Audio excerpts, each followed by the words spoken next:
بسم الله الرحمن الرحيم. الحمد لله رب العالمين والصلاة والسلام على رسول الله وعلى آله وصحبه ومن والاه. أما بعد، السلام عليكم ورحمة الله وبركاته. Ndugu yangu katika iman,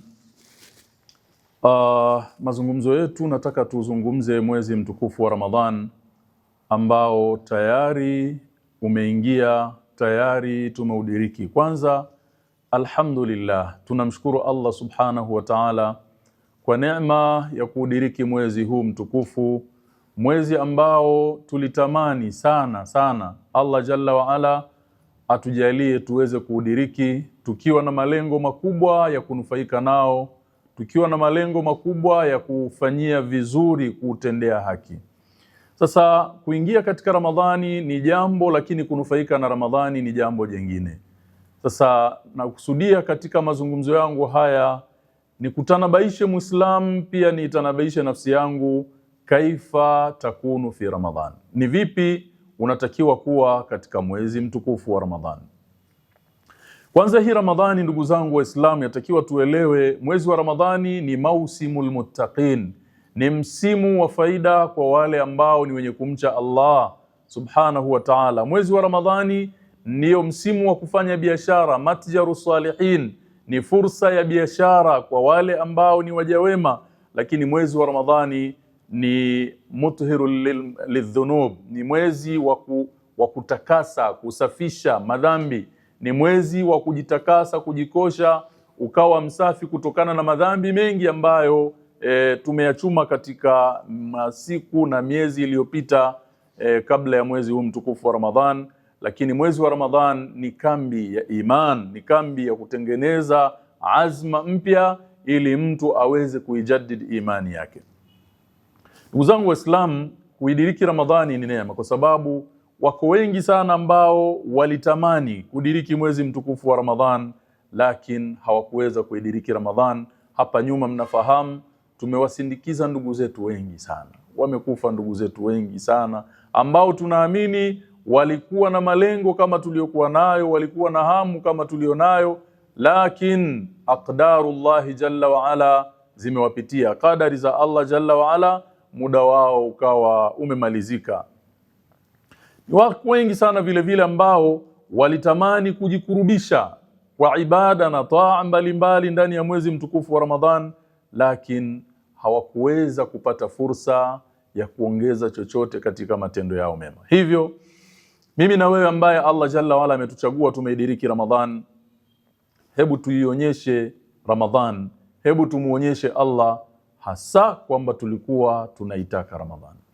Na jambo lolote ili uweze kufanikiwa kulifanya kwa ufanisi, kulifanya vizuri, lazima uwe na takhtit musbaq, lazima uwe na mipango, lazima uwe na program, lazima utengeneze jedwali la time yako.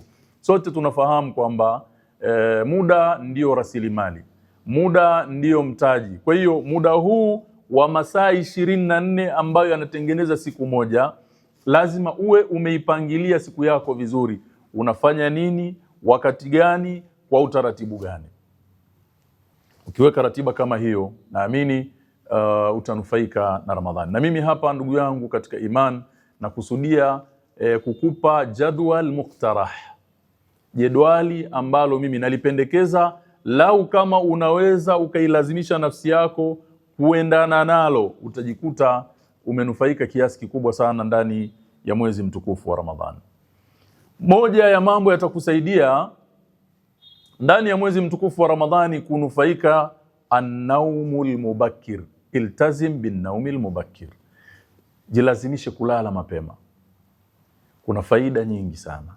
Baadhi ya Waislamu au baadhi ya watu imekuwa utaratibu wao, analala pengine saa 5, saa 6, wengine mpaka saa 7 wamekaa kwenye television, anaangalia mambo mbalimbali, wengine wafuatilia mipira, wengine wafuatilia filamu. Huyu hawezi kunufaika na muda wake vizuri. Kwa hiyo lala mapema, jambo la kwanza. Lakini jambo la pili ni kwamba unapolala mapema, maana yake utaamka mapema. Sio tu kuamka mapema, utaamka ukiwa na nashat, mwili wako umechangamka, uko vizuri, unaweza ukafanya ibada yako vizuri. Hii ni nukta ya kwanza. Lakini nukta ya pili, ili uweze kunufaika na Ramadhan, ilazimishe nafsi yako kubakia msikitini baada salati al-fajr. Hapa kuna faida hizi. Unapoamka mapema, tafsiri yake ni kwamba wewe umeianza siku yako mapema. Naweza kuthubutu kusema wewe utakuwa na muda wa ziada wa kuwekeza. Kwa sababu unapoamka mapema, aidha utapata fursa ya kuswali witri, utapata fursa ya kuswali sunnatil fajri, utapata fursa ya kusoma Qur'ani, aidha kufanya adhkari, kufanya istighfar, kuomba dua. Kisha baada salati al-fajri utapata fursa ya kusoma Qur'an. Ukibakia msikitini utapata fursa ya kusoma Qur'ani, kwanza kufanya adhkaru sabah, zile nyiradi za asubuhi utazifanya kikamilifu. Ukimaliza utapata fursa ya kusoma Qur'an. Ukimaliza utapata fursa ya kuswali sunna ya duha, kisha ndio unaondoka msikitini. Mwezi wa Ramadhan ni shahrul Qur'an, ni mwezi wa Qur'an. Ndio mwezi ambao Qur'ani imeteremshwa katika moyo wa Mtume Muhammad sallallahu alayhi wa alihi wasallam. Yaqulu rabbuna tabaraka wa ta'ala, shahru ramadhana alladhi unzila fihi alquran hudan linnasi wa bayyinatin min alhuda walfurqan. Ikiwa mwezi wa Ramadhani ndiyo mwezi ambao ndani yake imeteremka Qur'ani kwa mtume wetu Muhammad sallallahu alaihi wasallam, basi inatakiwa Muislam bisifatin khasa, kwa namna ya pekee, ndani ya mwezi wa Ramadhan uwe na utaratibu wa kusoma Qur'an zaidi ya vile unavyosoma Qur'an katika masiku yako mengine. Kwa hiyo tenga muda wako mzuri, tenga muda wa kutosha wa kuisoma Qur'an, na wala usijalie lengo lako wakati unaisoma Qur'ani ikawa hamu yako kubwa ni kuisoma Qur'ani kwa ulimi tu, hali ya kuwa moyo hauzingatii, hali ya kuwa akili haizingatii. Hapana, bali isiwe lengo lako ni kwamba una khatima nyingi. Watu baadhi yao ukuta wanashindana kwamba hii ni khatima ya ngapi? Mimi kwenye 10 la kwanza napigaga khatima 2 mpaka 3. Umeelewa nini? Umezingatia nini? Umenufaika na nini? Moyo wako umeathirika vipi na maneno ya Allah jalla waala? Bali isome Qur'an tilawata tadabburin wa ta'aqulin, usomaji ambao ni wa kuzingatia na kuitia akilini, wa amalin, na kuifanyia kazi. Fa inna a'zama maqasid inzali al-Qur'an ayuha al-ikhwa, hakika malengo makubwa na makusudio makubwa ya kuteremshwa hii Qur'an huwa tadabbur wal amal.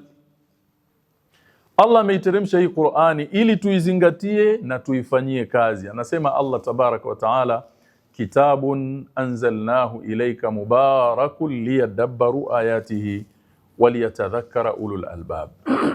Katika surati Sad aya ya 29 Allah anasema hiki ni kitabu, yani Qur'an, anzalnahu ilayka afwan, hiki ni kitabu ambacho tumekiteremsha kwako Muhammad, yani hii Qur'an. Lengo liyadabbaru ayatihi, ni kitabu tumekiteremsha kwako, kimebarikiwa ili watu wapate kuzingatia aya zake, al-ayatu shar'iyya wal ayatu al-kauniyya umuman, ili wale wenye akili timamu wapate kuzingatia. Kwa hiyo ni vizuri ili uweze kunufaika na Ramadhan, an tahrisa ala albaqa'i fil masjid hatta tashruqa ash-shams wa tartafi'. Jilazimishe, kama hakuna dharura ya kukimbia, bakia msikitini baada salati al-fajr, unasoma Qur'ani, unafanya adhkar mpaka jua lichomoze, kisha likishachomoza linyanyuke kiasi cha urefu wa mkuki, kwa sababu baada ya hapo unaswali rakaa 2. Faqad kana an-nabiy sallallahu alaihi wasallam, alikuwa mtume wetu sallallahu alaihi wasallam, idha salla al-ghada ay salat al-fajr, alipokuwa mtume akiswali, jalasa fi musallahu hatta tatlu'a ash-shamsu, akhrajahu al-imam Muslim. Hadiyu nabii sallallahu alaihi wasallam, muongozo wa bwana mtume sallallahu alaihi wasallam, ilikuwa anaposwali salati al-fajri hubakia msikitini akifanya dhikri, akimdhukuru Allah mpaka jua linachomoza. Likisha chomoza jua anaswali sunna, kisha sasa hapo anaweza kuondoka. Wa akhraja al-Imam at-Tirmidhi min hadithi Anas ibn Malik radhiyallahu anhu wa ardah عن النبي صلى الله عليه وسلم أنه قال. Al-Imam Tirmidhi katika sunani yake anasimlia hadithi ya Anas ibn Malik radhiyallahu anhu wa ardah ya kwamba Mtume sallallahu alaihi wasallam amesema, man salla al-fajr fi jamaa, atakaye bahatika kuswali salati al-fajri, salati subhi katika jamaa, thumma qa'ada yadhkuru Allah ta'ala, kisha akaketi akimdhukuru Allah, akimtaja Allah, akifanya adhkar, akisoma nyiradi, hatta tatlu'a ash-shamsu, mpaka jua likachomoza kutoka upande wa mashariki, thumma salla rak'atayn, kisha akaswali rakaa mbili, kanatika ajri hajjatin wa umratin tammatin tamma. Hadithi hii inaonyesha wingi wa njia za kheri katika Uislamu. Hadithi hii inaonyesha fursa nyingi alizotupa Allah Jalla wa Ala, ambazo sisi hatuzizingatii, zinatupita tu hivi hivi. Tunasema atakaye swali salati al-fajri katika jamaa, baada ya salati al-fajri akabakia msikitini, anamdhukuru na kumtaja Allah Jalla wa Ala mpaka jua likachomoza likainuka kidogo kiasi cha urefu wa mkuki, kisha akaswali rakaa mbili, malipo anayoyapata ni kama malipo ya hija na umra zilizotimia. Mara tatu Mtume sallallahu alaihi wasallam anazungumza maneno haya mimbabi taakidi, katika kutilia msisitizo na mkazo. Kwa hiyo ndugu yangu katika iman, hii ni fursa ya kwanza ya kuutumia vizuri muda wako. Lakini ili unufaike na mwezi mtukufu wa Ramadhan, ihris ala adai salati tarawih bil khushu'i fil masjid. Nukta nyingine inayoweza kukupa manufaa ukanufaika na Ramadhan, hakikisha haupitwi na swala ya tarawih. Ndugu zangu, tarawih inakuja mara moja tu kwa mwaka. Ni swala ambayo inapatikana mwezi mmoja tu katika miezi 12. Alafu ni swala ambayo muda wake ni mchache tu, lakini kuna baadhi ya Waislamu walishaziseti akili zao kwamba hii tarawih sio ya lazima. Kwa hiyo sio lazima, kwani usiposali unapata dhambi. Sawa, haupati dhambi, lakini unapata hasara kubwa sana. Lakini wako baadhi pia wamejiwekea utaratibu wa kuswali vile wanavyoona wao. Anaweza akaingia tu akaswali rakaa 2, 4 akaondoka zake, au akakaa huko nyuma akaanza kuchati kwenye simu yake. Umepata hasara. Umepata hasara ndugu yangu, kwa sababu Mtume sallallahu alaihi wasallam ameeleza katika sababu za maghfira, sababu za kusamehewa madhambi ni pamoja na kuswali salatu tarawih. Man qama ramadhana imanan wa ihtisaban ghufira lahu ma taqaddama min dhanbihi. Mtume sallallahu alaihi wasallam ameifanya swala ya tarawih ni miongoni mwa sababu za kusamehewa madhambi. Mwenye kusimama kisimamo cha Ramadhani, la shaka kwamba kisimamo cha Ramadhani ni tarawih, imanan wa ihtisaba, kwa masharti ya mawili, akiwa na imani juu ya Allah Jalla wa Ala, akitaraji malipo kwa Allah Jalla wa Ala, anasamehewa madhambi yake yote yaliyotangulia. Ni fursa kubwa kiasi gani ndugu yangu ukadumu tu na swala ya tarawih, ukailazimisha nafsi yako. Kwa hiyo iswali swala ya tarawih msikitini, anza na imamu mpaka umalize naye. Pana ujira mkubwa. Hadithi tutazisoma sana hizi. Man qama ma'a al-imami hatta yansarif kutibat lahu qiyamu layla. Anayeswali pamoja na imamu, kaanza naye mpaka imamu akamaliza, wakamaliza pamoja, na kumaliza pamoja ndio mpaka akaswali witri, akatoa salamu, mmemaliza naye, kinachopatikana unaandikiwa thawabu za kisimamo cha usiku mzima. Tena kisimamo chenyewe ndani ya Ramadhan, masiku yaliyokuwa bora. Ni kiasi gani tunapoteza? Tazameni ni kiasi gani tunapoteza kwa sababu ya uvivu, kwa sababu ya kutokujua thamani ya masiku yenyewe tulionayo. Unaswali na imamu masaa 2, alafu unaandikiwa ulisimama masaa 12 ya usiku wote. Subhanallah. Allah ni mkarimu. Kwa hiyo ihris, pupia kuswali swala ya tarawih kwa khushui nyuma ya imamu ndani ya msikiti. Fa illam yatayassar laka hudura almasjid, labda unaishi mbali, usafiri ni watabu, miundombinu sio mizuri, bado usipitwe na swala ya tarawih. Iswali nyumbani mwako na watu wako wa nyumbani kiasi kitakachokuwezekania. Mtume alayhi salatu wassalam, kama nilivyotangulia katika hadithi, Mtume anasema man qama ramadhana imana wa ihtisaban ghufira lahu ma taqaddama min dhanbi. Usiache fursa hii ya kusamehewa madhambi ikakupita. Simama kwa kiasi utakachoweza. Hukuweza kuja msikitini, nyumbani kwako na watoto wako na mkeo na familia yako, swalini swala ya tarawih.